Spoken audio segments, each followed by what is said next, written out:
Good afternoon. Welcome to this presentation. First of all, we would like to thank the organizers of the Foro de Estudios en Lenguas Internacional 2021 for giving us the opportunity to be here with you. This presentation was prepared by my colleagues Martín de Jesús Islas Castro, Felipe Hernández González, and by myself, Armando Pérez Morfín.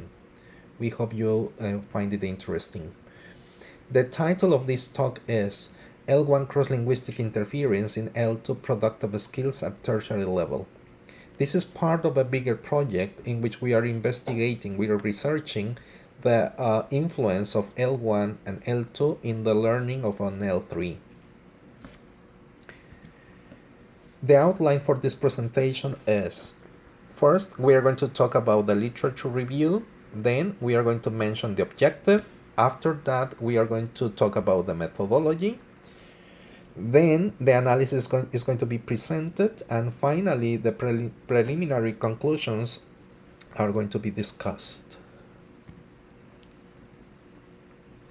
But before going any further, we would like to mention that we are going to use these two terms, cross-linguistic interference and transfer, as the interaction of a first language and any additional language or languages, or the influence that has the first language in the learning of a second or third language.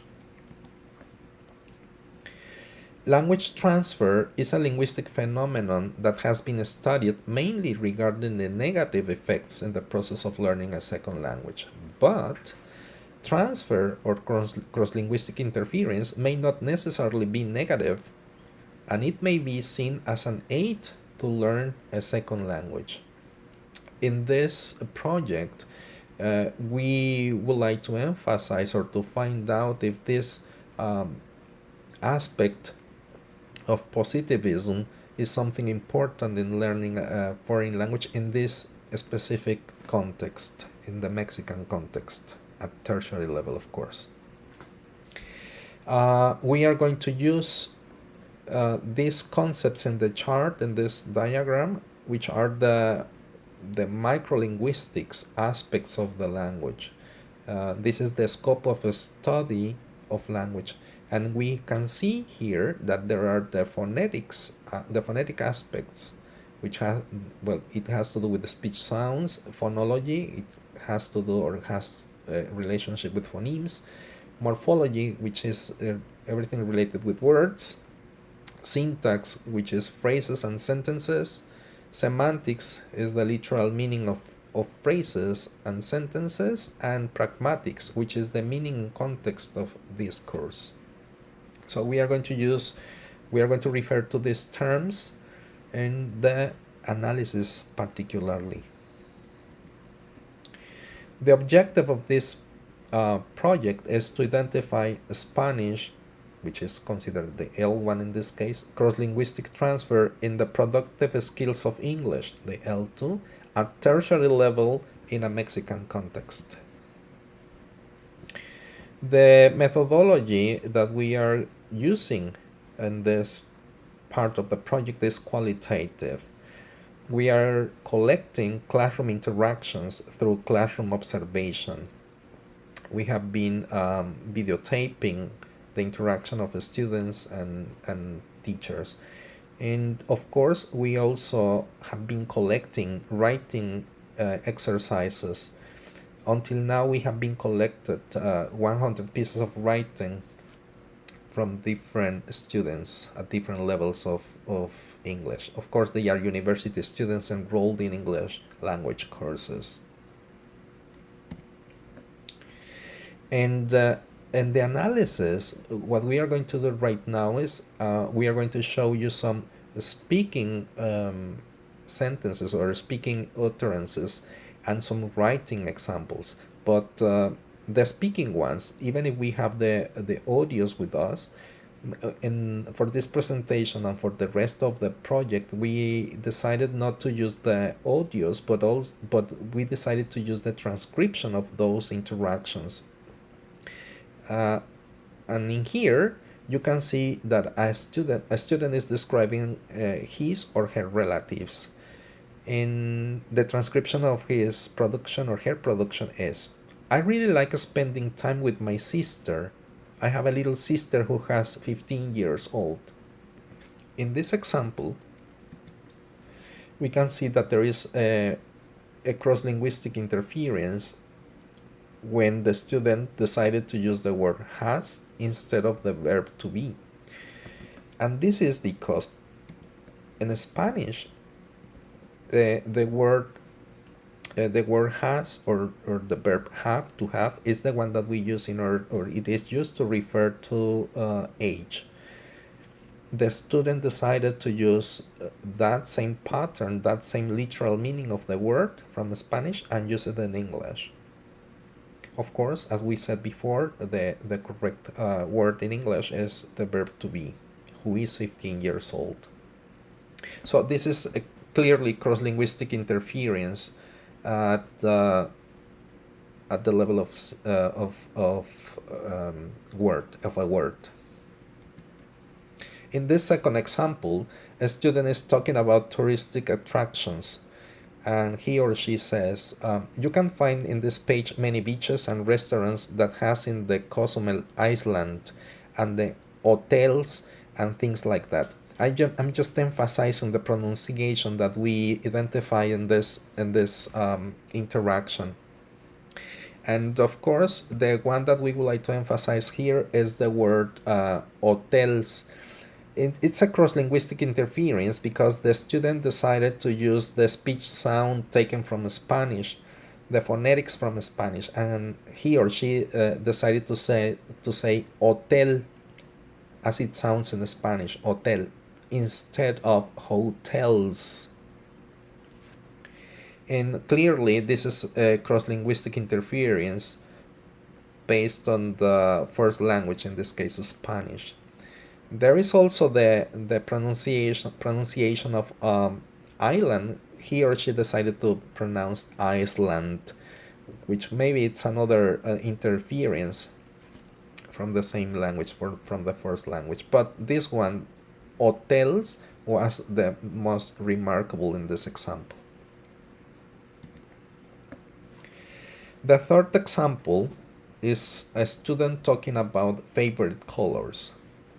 And he or she said, I actually don't like any colors, but my favorite is the color purple. As we can see, in here there is cross-linguistic interference because the student took the phrase pattern from Spanish. In Spanish, one of the possibilities is to have adjective. The order of the words, it could be adjective plus noun. But in English, it's in the other way around. First you have the noun and then the adjective. Well, this student decided to take or he took the pattern from Spanish and put it into English. That's why it's considered an interference. A fourth example is this one.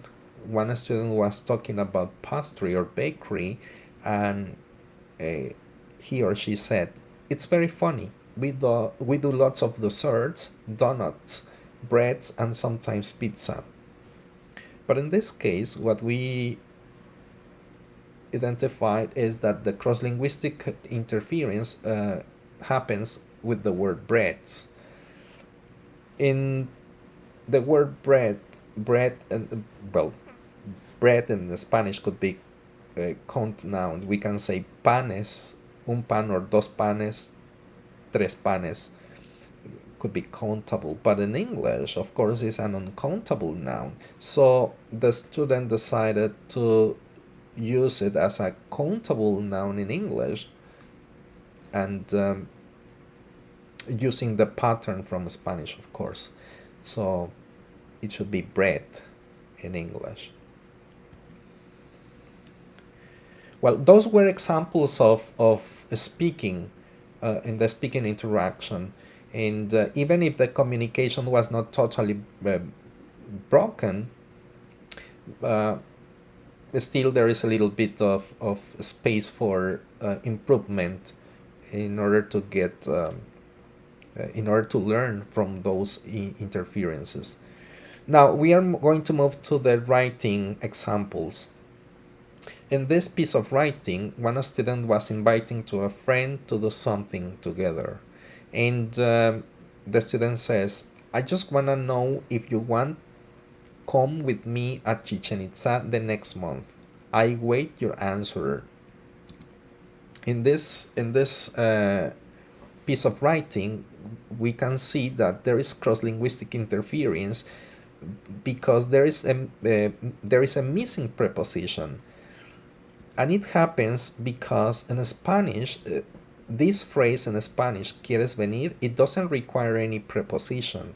So the student decided to just follow the same pattern as in Spanish, ¿quieres venir?, without the preposition. But in English, of course, we need the preposition too. I just want to know if you want to come with me. So this transfer was taken from Spanish, just the way it sounds in Spanish, and the student wanted to put it into English like that. But of course, it needs a little bit of improvement. And then another example related to writing is this one.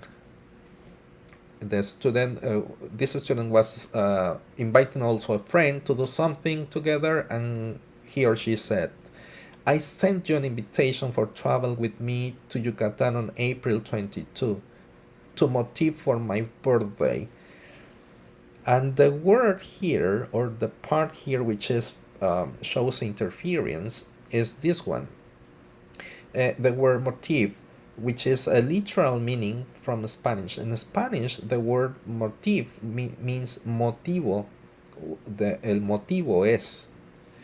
The reason I am inviting you is this one. But instead of using that phrase, the reason why I am inviting you is this one, the student probably didn't know the word, or probably there was interference. That's what we believe, that there is interference from Spanish. El motivo es, the motif of my birthday is, or the motif for this invitation is my birthday. So this kind of interference is just taken literally from Spanish and trying to put it into English. With these examples, we just want to say that even if in all of them there were some interference or some transfer, in this example the communication was not broken, so it was partially, or in some cases, not really affected. But still, as we were saying, this transfer may give opportunity for learning. Teachers and students, we need to be aware of this transfer and realize and find out the learning strategies to just tackle this transfer and learn from them. Well, in conclusion, we could say that cross-linguistic interference seems to be more frequent when the two languages have similar linguistic features, just as in the examples we were analyzing today. The motif, el motivo, they have, well, this is a good example of a similar linguistic feature. Also, we could say that cross-linguistic interference is a phenomenon that naturally occurs while learning a foreign language, and it is important to identify the correct learning strategies to take advantage of this opportunity to promote learning. So we could say that probably they cannot something terrible, but this is something good, or some a good opportunity to take advantage from them and learn from this interference.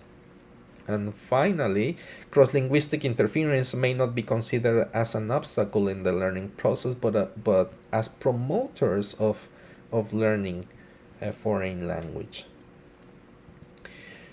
Well, these are the references that we were just mentioning in this presentation. And if you have any questions or if you have any comments, please feel free to send us an email. Here you have our emails.